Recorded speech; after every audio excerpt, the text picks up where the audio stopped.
Welcome to Voices of the Vigilant, where we dive deep into the human side of tech. Here, we go beyond the ones and zeros to explore the people, passions, and stories driving the cyber and internet security world.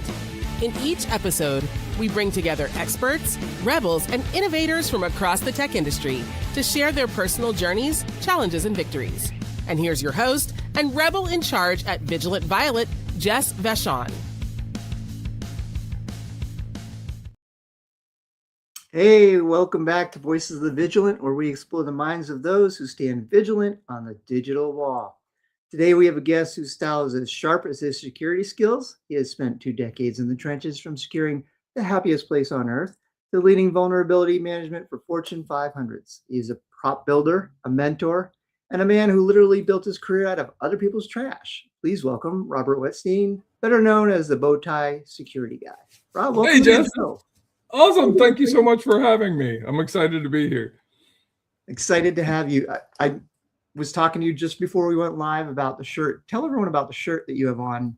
For the listeners, you're just going to have to go visually, I guess. Oh yeah, well, I mean, it's a Haunted Mansion shirt. One of my favorite rides at Disney. One of my favorite experiences was like kind of exploring the Haunted Mansion, and I got to do a lot of stuff like after hours and kind of wandering around.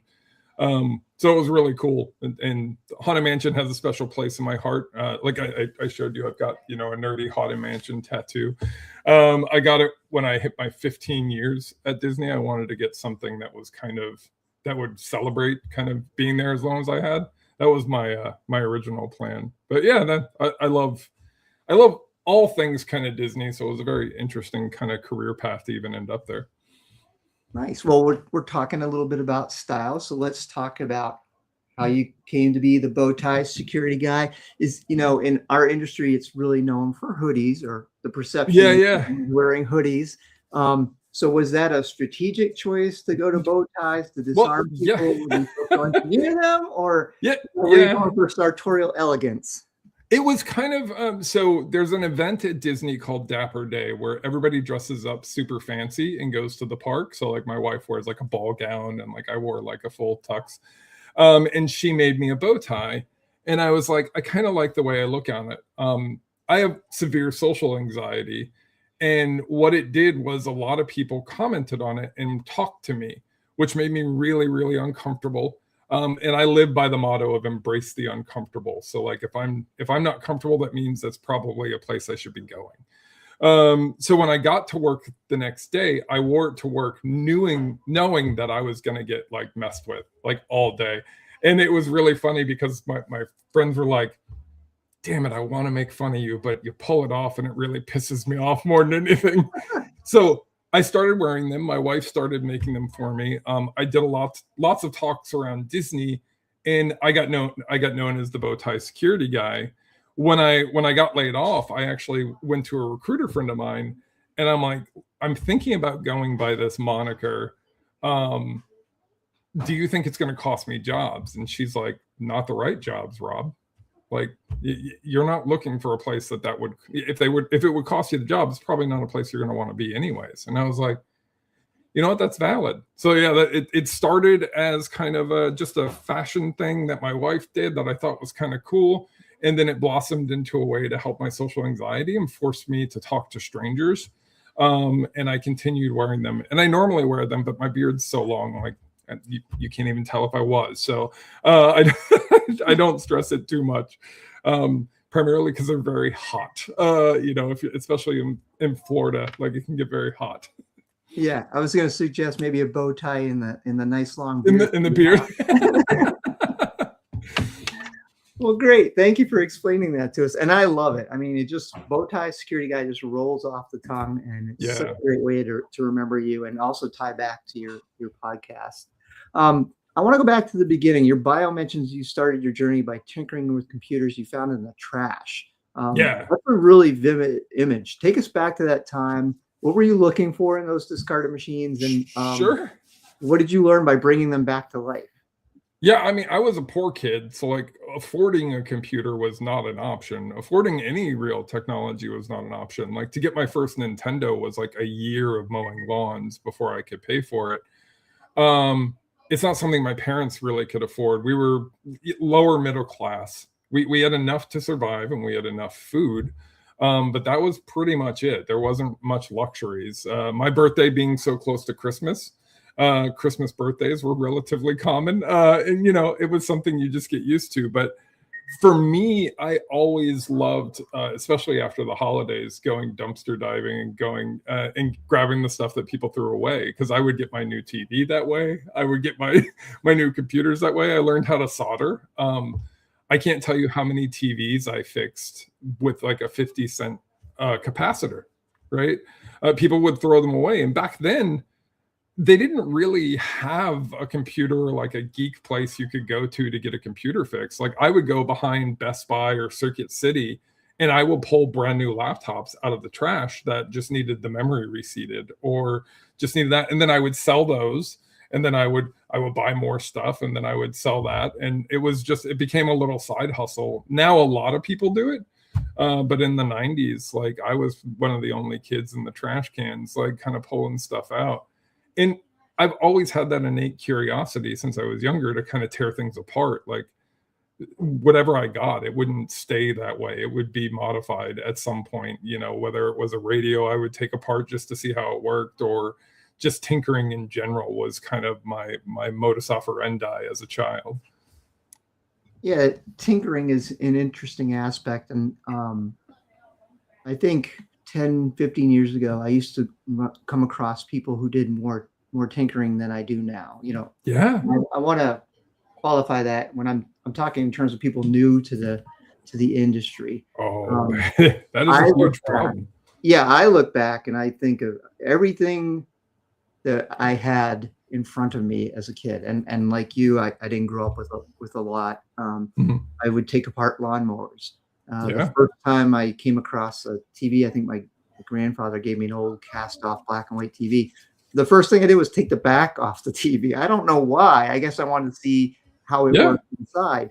But it's always been kind of that same tinkering mentality. Like, I need to know how it works, or if it's broken, can I fix it?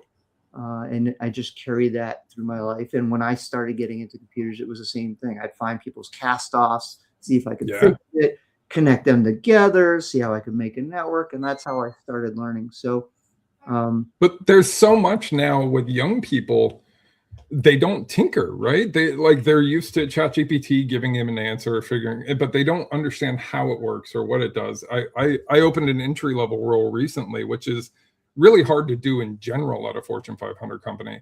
I interviewed 15 people for it, and 10 of them couldn't even answer basic troubleshooting because they've never done it.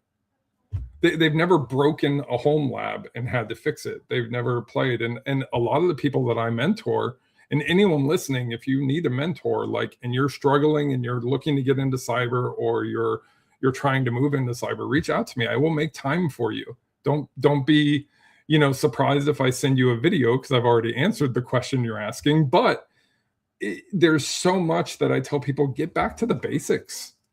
Like, if you can't troubleshoot and tell me how you did something, that's a serious problem. And it's going to make things a lot more difficult for your job, because they'll go into this huge technical explanation and I'll be like, is it on? Oh, I didn't think about testing that, and that's something that's really wild to me.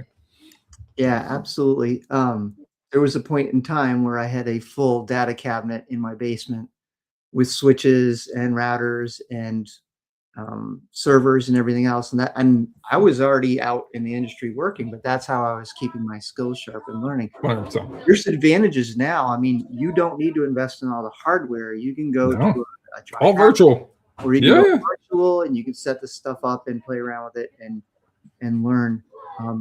Like you, when I'm working with people who've come to me for mentoring or coaching, I talk to them about these basic skills that you have to learn. You don't have to become an expert at them, but you have to understand how they function, how everything's built, because if you're going to secure it, you have to have some knowledge around what it is you're securing and where you need to secure it and how you secure it layers. So I agree with and how it'll be attacked, right? I mean, those are so many factors that people don't look at, when you're building like a threat model on something. It's like, how could a bad actor attack whatever you're building or whatever you're doing. You know, what is the worst case scenario? I feel like a lot of the education that's being taught is just to pass a test and to get them out the door as quickly as possible. But then when they hit the real world and they go into a technical interview, they get decimated. And it's a shame too, because many of them default to lying or faking it till they make it. And they try to kind of skirt around the answer when all I want you to say is, I don't know. Like, it's okay to not know something. When I ask you a question, and how you answer something you don't know tells me more about your character than when you answer something you do know. 100, like every time. Yeah, and that's an excellent point. With the people I work with, I say, look at the experiences that you have had and how they might relate to the work that you're going to do, and talk about how you've had those situations, how you gathered information, how you went through your troubleshooting steps, and then how you came to resolution, and how you propose you would do that in a technical field. If you're new to the field, no one expects you to know everything, but we do expect you to exhibit how you can think critically and overcome obstacles that are in your way, because that's what we need you to do. Yeah. I always say, know what you don't know instantly. Right. Like, and there's nothing to be ashamed about. I'm a CISO, and I will tell you, there's a lot of stuff I don't know, and that's why I rely on the expertise of my teams. Can't know it all. Nobody in security or even in IT in general can know everything. It's just, there's too much moving too fast. And it constantly changes. This is your most important skill as a new person. Yep. Like, I need some help, right? Like, imposter syndrome is something all of us have dealt with. All of us feel like imposters in certain cases. I've finally conquered my imposter syndrome, and it took 40 years. And I was a guy who, with a high school education, somehow got a job at the largest company in the world, at a Fortune 100, running their security, one of their major security programs. I still didn't believe that I was good enough. And I want anyone listening to understand, like, not feeling adequate is part of the job. And you're always going to feel like you're the person who doesn't know that much coming in, because you're not the best person for the job. You're the best worst person for that job. And what I mean by that is, the best person left. You're not going to know the intricacies. You're not going to know all the things that they learned over the last year or two they've been doing the role. You're going to come in and it's a totally new world. Whether the job is something you've done before doesn't matter, because each company is completely different than the last company that you worked with, from politics to understanding just where things are, knowing where you can push and where you can't. All of those soft skills and a lot of those emotional intelligence things, those are just gained with experience and wisdom. That's such an important part. First of all, what you said, that something you said just hit hard, and was that the best person just left. I've never thought about it that way. Right. But that is a good way to think about it. It's humbling, because it breaks that mindset you have that you might be an imposter, right? No, you're in a completely new area. You're expected to not know everything and to learn. There is a difference between being stupid and not knowing something, and that difference is education, right? Learning about it and things of that nature is critical. If you learn about it and then you still do the same thing, that's stupid. But if you learn about it and you grow from it, that's the difference of not knowing and knowing. It's so many people beat themselves up when they don't know something, and it instantly derails interviews. I see it all the time when I'm doing mock interviews with people, where, like, I'll ask a question they don't know, and then their entire demeanor just, they feel so deflated. It's like, no, it's all good that you don't know. The answer to that question of I don't know is, I don't know, but I guarantee you after I get off this call, I will know, because I'm going to go research it. Yeah. And that's that coaching part, right? You've given them the experience in a safer space. 100%. They've learned something about themselves. They've learned that they have to go and adopt another skill that they didn't necessarily have. And hopefully they come back to you and they go through that mock interview again. And by the time they get the real interview, they have that level of confidence where if they don't know the answer, they know what to say and then how to rebound. And it's very familiar to me, because it's the same thing I tell the people I work with is, know your story, know what you know, be able to make those conversions from your skills you do have to what you're going to be expected to do. but be very clear and open about something that you don't know about, but that you're Yeah. interested in. The interview's job is for you to fail. Like when you interview someone, you're going to push them till they can't answer. And that's the goal, because you want to know how somebody responds when they don't know something. Because you can practice answers. You can put a bunch of cheat sheets on your screen of just reminding you of stuff and all those things. I busted multiple people using ChatGPT. Like the reality is, when you don't know something, that's when I learn about your character and who you are. And that one question, I remember when I was going through to become the IoT mobile specialist for Disney, the first role ever hired at Disney for IoT and mobile security. They were going to be in charge of all this stuff and building out the whole platform. And the red team was just hammering me. And I was already 6 hours into interviews for that day. I was completely sick the night before. I hadn't eaten for hours. And they're just hammering me. And I finally got to a point where I go, do I need to know this? And they just started laughing. They're like, no, we just wanted to see where you would break. Like, where was that point where you would say, I don't know what you're talking about? And you would just own the fact that you don't know. Because so many people try to fake it through, because we've been taught and we've been educated that we don't show that we don't know something. In other fields that may be okay. In security, it's not. It's so critical to know, I don't know this, and then stop. Yeah. So you touched upon your time at Disney, and you've given us a taste of what it's like to interview there. Brutal. It's brutal, but it's not unusual for certain companies. I've heard about Fortune 100s, it's all of them are that way. Like, I've gone through the Google interview, I've gone through the Amazon interview. They're equally as rough. I've had those interviews myself where it was 8 hours. Just grueling. Straight of interviewing with different groups. And I've had, and people don't believe this story, but it's true, 3 days of 8-hour interviews before. Yeah. There were different areas I had to support, and I had to travel around and interview at those different areas. But that's important, because when you reach a certain level of responsibility for an organization, you should expect that they want to vet you thoroughly. And they know they're going to be stuck with you for a little bit. Getting rid of someone at a Fortune 100 is not as easy as Elon Musk pretends it is. You can do it that way, and then you open yourself up to hundreds and hundreds of lawsuits. But when you're the richest person in the world, it doesn't matter. But when you're a company who really prides themselves on your brand and your image, it does.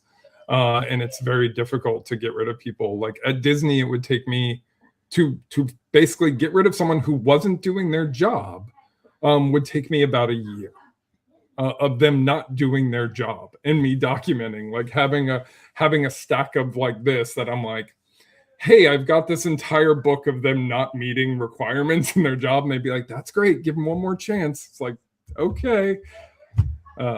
Thankfully, my new company is not like that. Like, they're like, hey, you've given them multiple chances. It's been 90 days. Sorry. And that's how I think it should be, because when you keep people around who aren't doing what they're supposed to do, it creates this whole animosity for the entire team. Why am I doing so much and they're doing so little?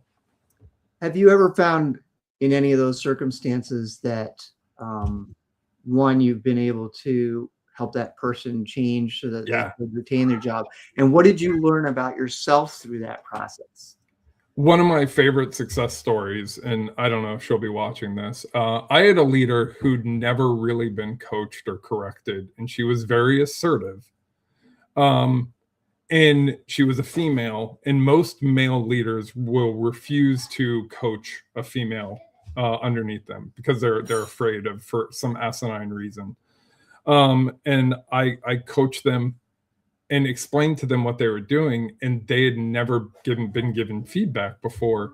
And to me, it was really interesting because they instantly went to like my boss, like, is he just going to get rid of me? Is this the end? It's never that way with me. I will actively work to make you successful.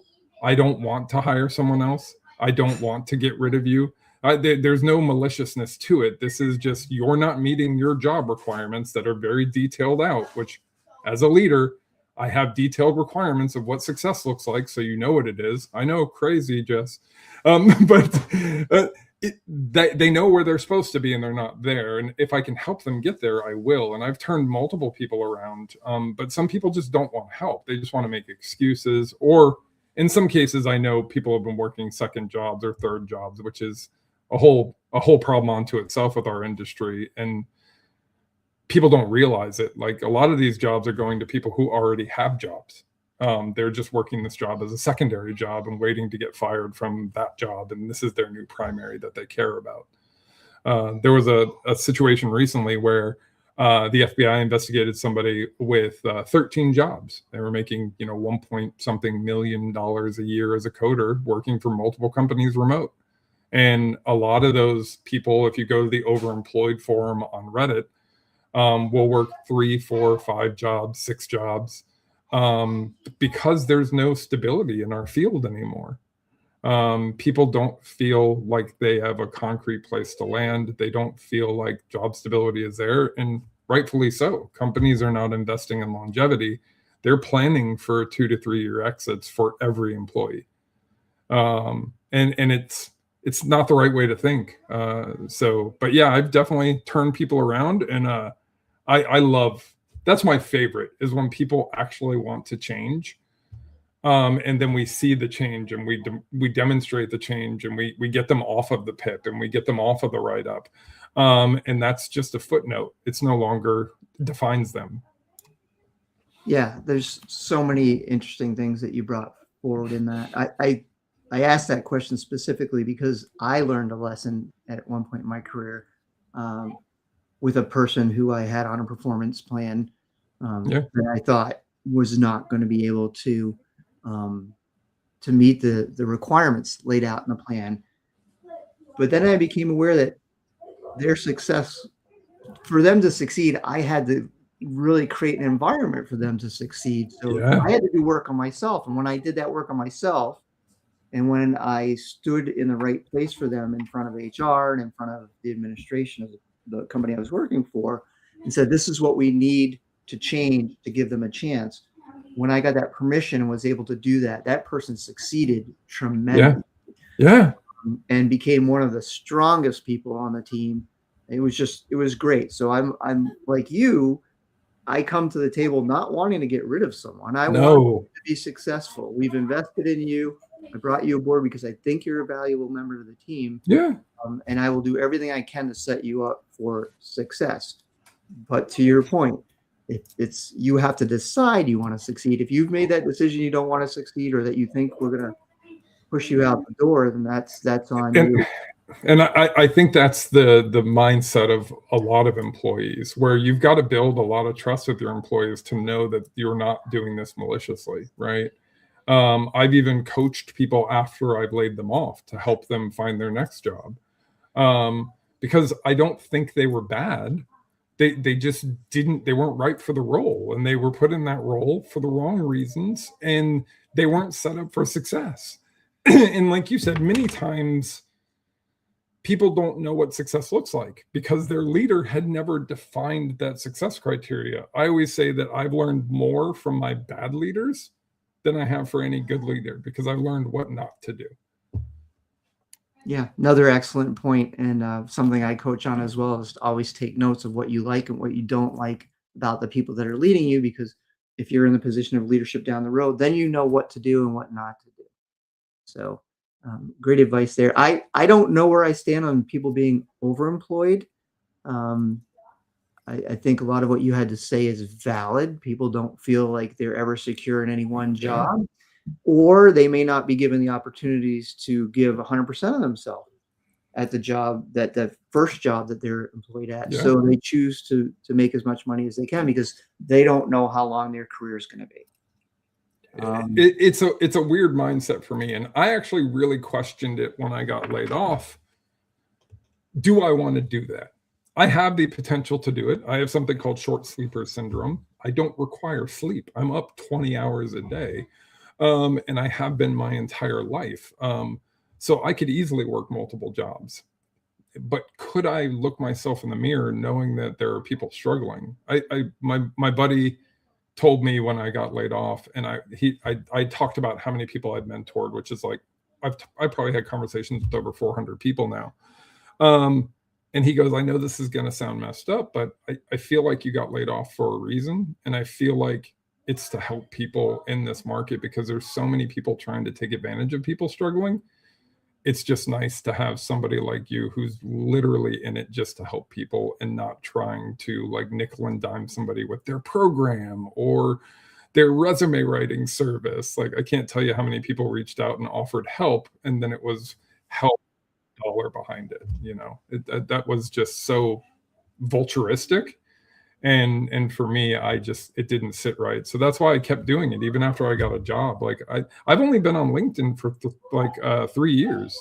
I literally built a LinkedIn because my recruiter was like, Rob, you don't exist. And I'm like, well, yeah, I'm a professional social engineer and ethical hacker. Why the hell would I have?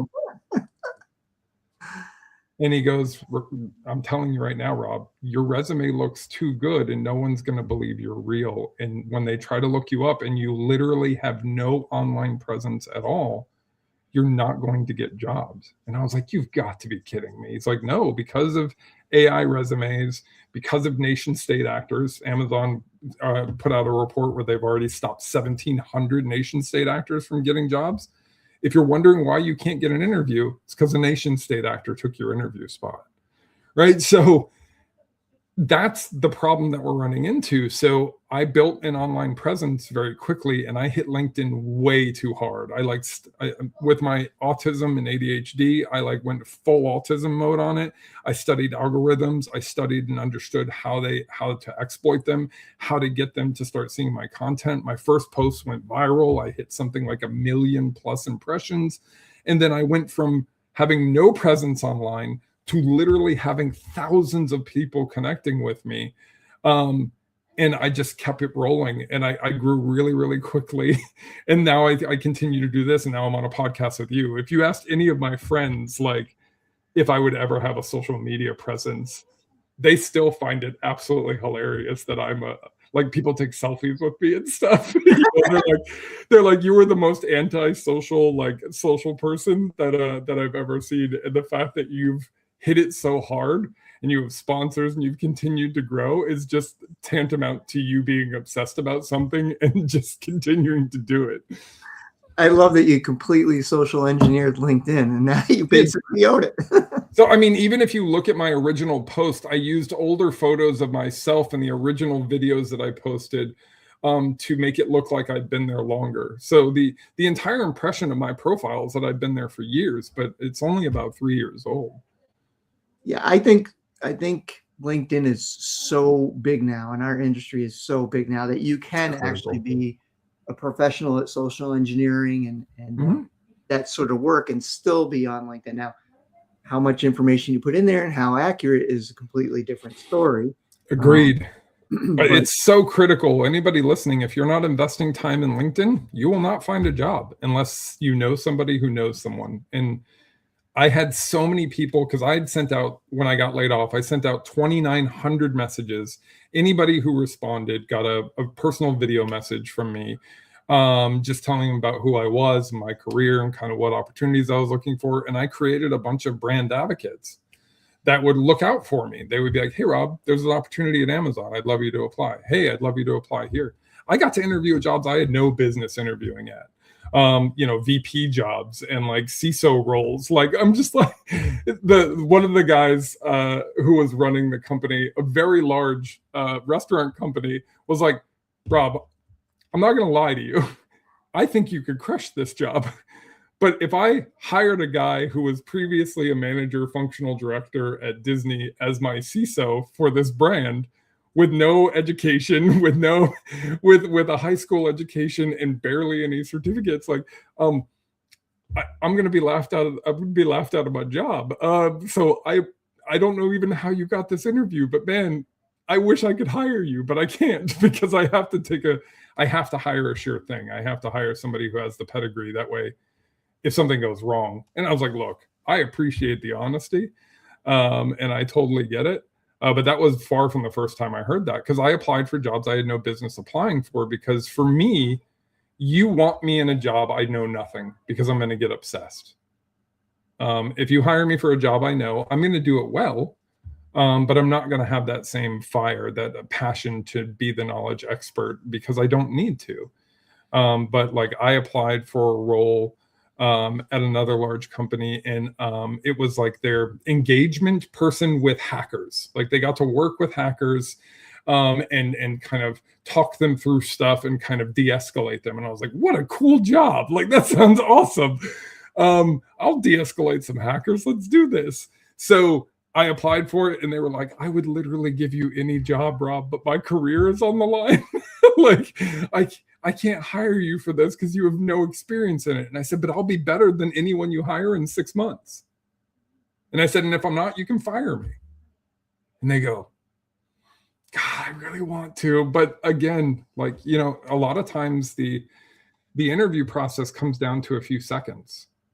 You and I spent days interviewing. A perfect example, I spent 9 hours interviewing for my Disney role, 8 or 9 hours for my Disney role for IoT and mobile security. And I asked the hiring manager later why she hired me. And she said it was the way I answered one question. She said, why did, you applied for both the desktop and PC role and the mobile and IoT role. Which one do you want more? And I said, desktop and PC I could do in my sleep, and in 2 years I'm going to be bored and I'll need something more. IoT, I didn't even know what the acronym meant when I applied, and I can't stop researching, and I'm absolutely... That 10-second answer is why I got the job over people who were way more qualified, why I got the job over people who were way smarter than me, why I got the job from people who have bachelor's degrees and masters and all these certs. That's the difference. That's why I got the job, because of that 10-second response of saying, I love this and I'm obsessed with it, and I meant it. You see, you just gave a class, a master class on how to interview and answer questions. No, seriously, you did though. That's what, and we were talking about this before we started recording. That is how you get the job. That's how you have to be prepared to answer the questions. Know what you know what you don't know, be truthful about it, but also show the potential you can bring to the table for work that you might not have done before. There's industries I hadn't worked in before. The first time I worked in manufacturing, I had never worked in manufacturing before, but I had worked in healthcare, and I had been a consultant for education and different industries. And so my answer was, yes, I haven't worked in manufacturing, but I've worked in all these other industries I never worked in before, and I was successful there. Yep. I know I can be successful here. That's the same thing that you basically just said. I have an interest and I can learn, and give me 6 months and I'll show you what I can do. Yeah. A point I want to make there's a difference between managers and leaders. Oh, 100%. The ones who say, I can't bring you aboard because it might affect my job. Leaders are the ones who say, I'm bringing you aboard. I'll give you 6 months because I think you might be able to do this, and I want to see what you can do. And if I'm wrong, 100%. I'll own it, and we'll both own it together. So, sounds like you've interviewed with both the people we would call bosses and the people we would call leaders. The person who took a chance on me, I told her, I said, look, I will do this. You gave me a chance. I mean, it fundamentally changed my life. And it changed the entire direction of my life. And I told her, I said, I will continue to pay it forward as long as I can breathe. I will continue to mentor, and I will continue to help people. And like, I'll send her a message like every year or two, and I'll be like, hey, just wanted to show you what I'm doing. And all of this was kind of because you took a chance on me. And she's very much a neurodiverse person like I am. So there's no real emotions to it. It's just, oh, that's awesome. And I find that just so, interesting. One of the most important skills I try to tell people, especially because our field of technology and cyber is so technical driven, it attracts a certain personality type, which is normally someone who is neurodiverse and someone who is going to obsess about those little details. The problem is, majority of those people can't interview. They can be the smartest person in the room, but they cannot answer a damn question if their life depended on it. Have them solve and solution something, put a whiteboard in front of them, they will crush it. There's a quote that's normally attributed to Einstein, which is wrongfully attributed, which is a fish will spend its entire life feeling it's stupid if you teach it to climb a tree. So we put these neurodiverse people into a room, and then we attack them like we do a neurotypical person. And it is an attack, right? If you hit me with a bunch of questions, I will fail. So I think companies need to really take a bead and like really create an environment that's healthy and helpful. One of my favorite interviews was at HackerOne. And they asked me in advance, is there anything that we can do? Like kind of, are there any disabilities or anything that would help you with the interview process? And they even offered to give me the questions in advance. And that to me was so novel, but that's the difference between making someone who's not neurotypical feel comfortable and allow them to thrive in an environment that's supporting them. And there's some great companies out there. Huntress is another one that does great with their enablement for people who are struggling, to give them the best opportunity for success in the interview. But many people don't know how to interview. They just ask a bunch of questions and they expect somebody to be able to answer those. But many of the people you're interviewing, and anyone listening to this, if you're a hiring manager, the people you're interviewing are literally losing their homes. I've had people who've taken calls from shelters. They're struggling, and it's like asking somebody who's bleeding out to diagnose themselves. Like, tell me about your problem. Well, I have a gushing hole in my lung, and I would like to stop that. And that's what the mind of the unemployed is like. I've done a video on it on my social media. Is like, you have to understand, if somebody's been laid off for several months, their money is running out. Us in technology, we never thought we would have to chase jobs this hard. So like, if your interview process is like yours, 3 days, or like Disney's 8 hours, stop. If you can't decide on somebody in 2 interviews, you have no business interviewing, period. It just drives me crazy because we waste so many cycles and we put these people through so much, and then we can't give them feedback. We're not allowed to talk about the things that they did wrong. HR is so afraid of lawsuits. I give feedback on the call. This is why you're not moving forward. I want to explain to you, I thank you for coming. Here's some things I recommend you do in the future. Please feel free to reach out to me. I am happy to work with you. I'm happy to help you interview better. Here's some of the skills that I think you could work on. Out of all the times I've offered that, which is literally now hundreds in my career for being a hiring manager, 2 people have ever taken me up on it. And one of those I hired later. Yeah, and that's part of the beauty of mentoring and helping others, is even if you can't give them a position right now, you've established that relationship. And should they be available down the road and you need that particular skill set or that person with that skill set, then they're available. You made me think so much while you were talking about, we put so much pressure on the person that's interviewing and saying, you need to be trained to this level, but we never look at the person who's the hiring manager and say, are you trained appropriately to hire or to lead?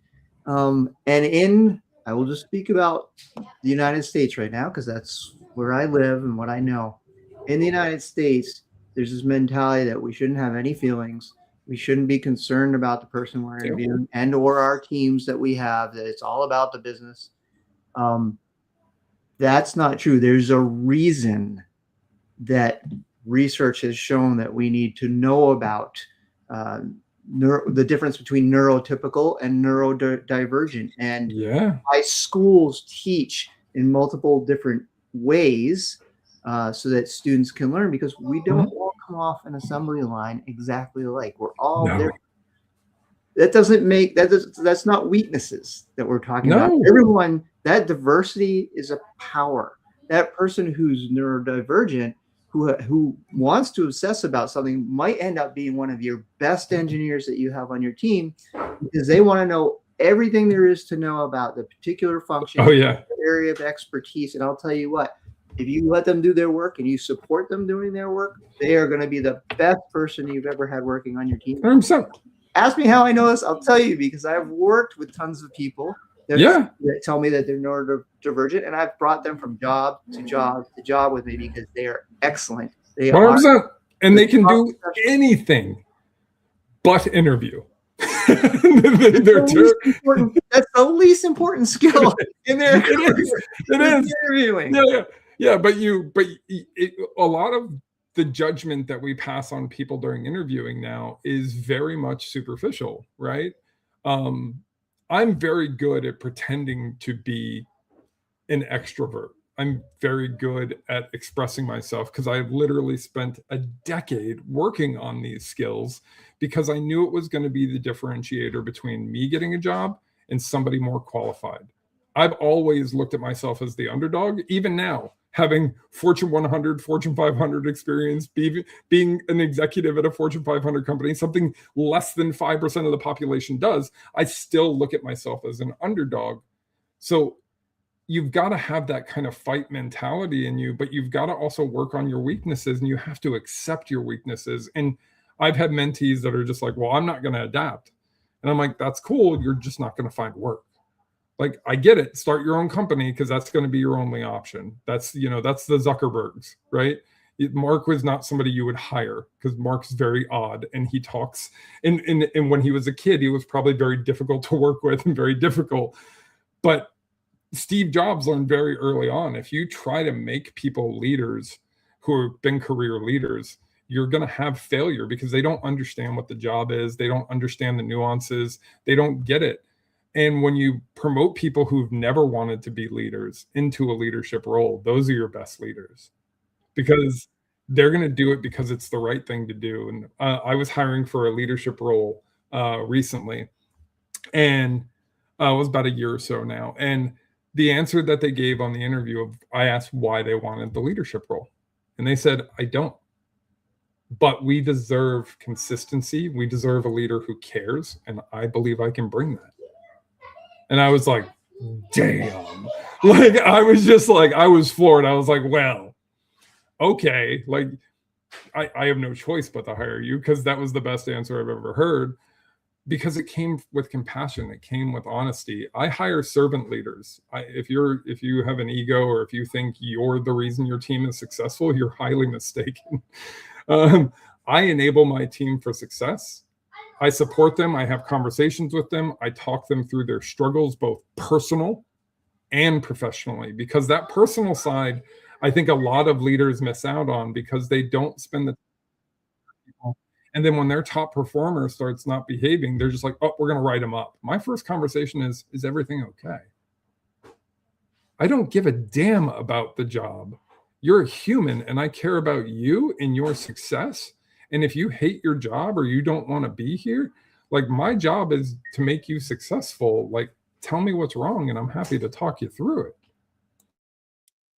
Yeah, absolutely. And if you're not asking the members of your team on if not a daily basis, but a weekly basis, how are things going? And you're really invested in that honest answer that they give you, then I don't know why you're in a leadership position, because, I think the point you're making is people are not assets. People are people.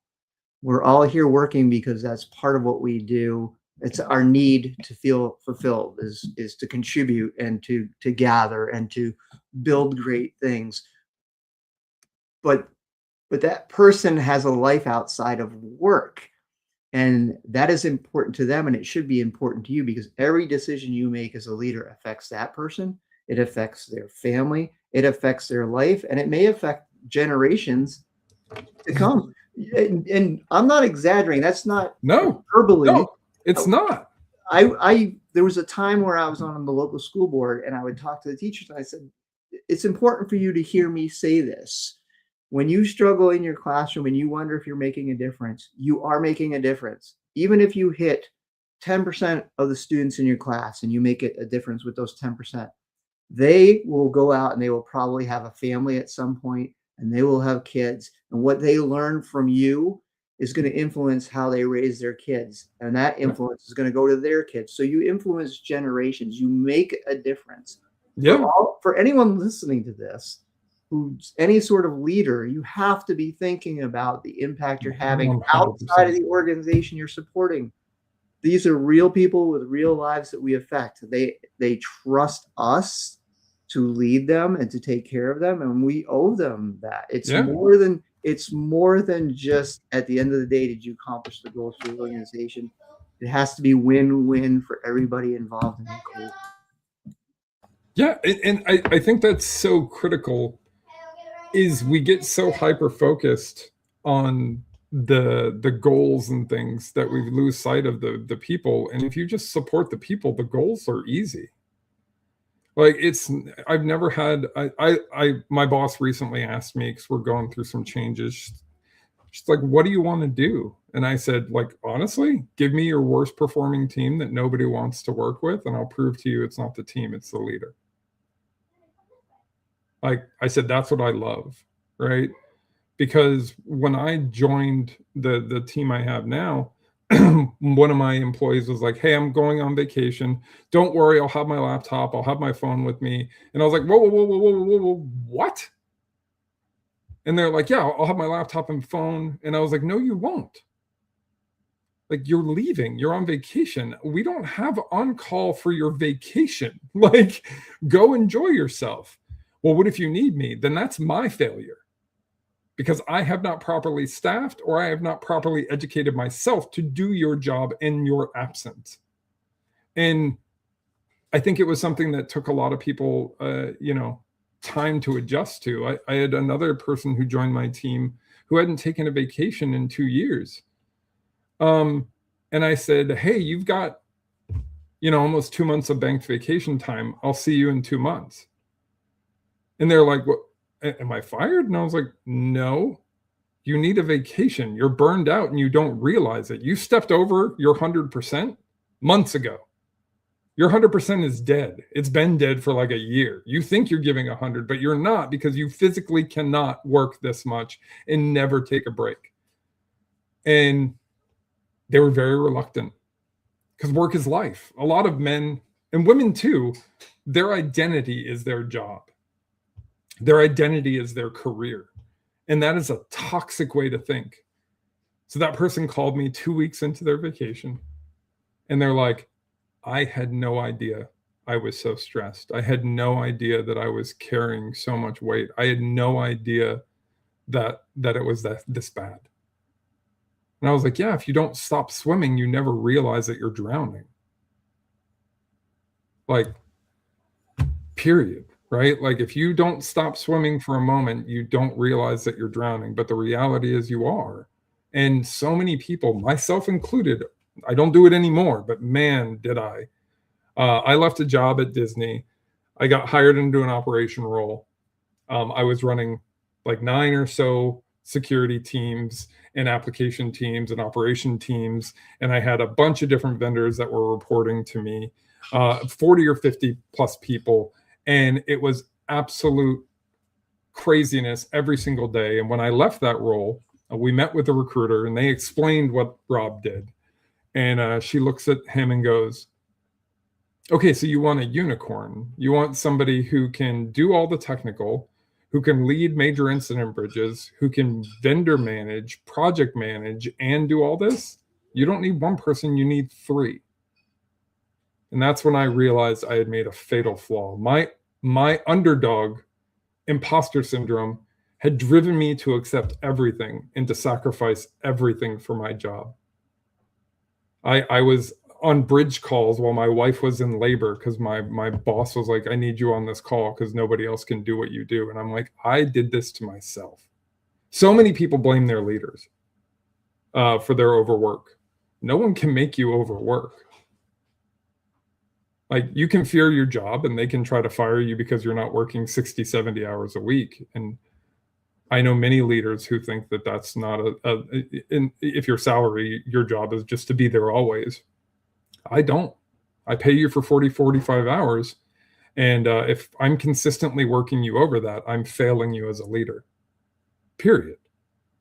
But it's so many people don't think that way. I remember being in a meeting room with a bunch of other executives at Disney, and one of the other leaders getting upset with me because my team could just do more. They could put more time in. And I said, hang on, let's unpack that a little. Have I missed any deadlines or any engineering projects? Well, no. Cool. That's all I wanted to say. Well, that doesn't matter. Your team could put in more and they could do more. My team's putting in 60, 70 hours. And I said, that is your failure as a leader. That is not their fault. If you are taking on too much and you're not asking for the help, you need to talk to that lady right there. And I pointed to the SVP and I said, and it's her failure if she doesn't help you. And she looked over at the room and she goes, no, I mean, I agree with Rob. I didn't realize that was a problem. I didn't know this was an issue. And what had happened was their team was going to HR saying that Rob's team's not working for 60, 70 hours a week and that it's unfair. And they blamed me because I wasn't working my people to death. And I thought it was such a humorous thing because people don't realize there are, like you said, there's people behind that. And if you're working your people 60, 70 hours a week, unless there's some crazy deadline, and then after that, you should be giving them some time off to recoup. But if there's a crazy deadline, fine. In security, sometimes you work multiple days in a row, especially if you're in like an incident response role. Those are roles that you signed up for. But so many roles I see that are not ones that need to be on fire are on fire. And I did major incident bridges for a while. And the first question I would have, everybody'd be freaking out. And I would join a call and I go, is anyone dying? And the call would go silent for a moment. And then somebody would finally go, and I go, again, is anyone dying? And then someone would be like, no. And I said, cool. Now that we've established this isn't life or death, let's breathe for a moment. Like, yes, we're down. Yes, it sucks. Yes, we're losing money by the second. Freaking out about it is not going to get us solved. It's not going to fix the problem immediately. So let's figure out what would fix the problem. And then I start calling on individuals. Hey, where are we at with this? Where are we at with this? And I orchestrated it. I love those calls because I thrive in chaos. As somebody with ADHD, like chaos to me is like everything slows down. Everything becomes a delicate symphony. And I get to navigate through it just really willy-nilly, like just la, la, la.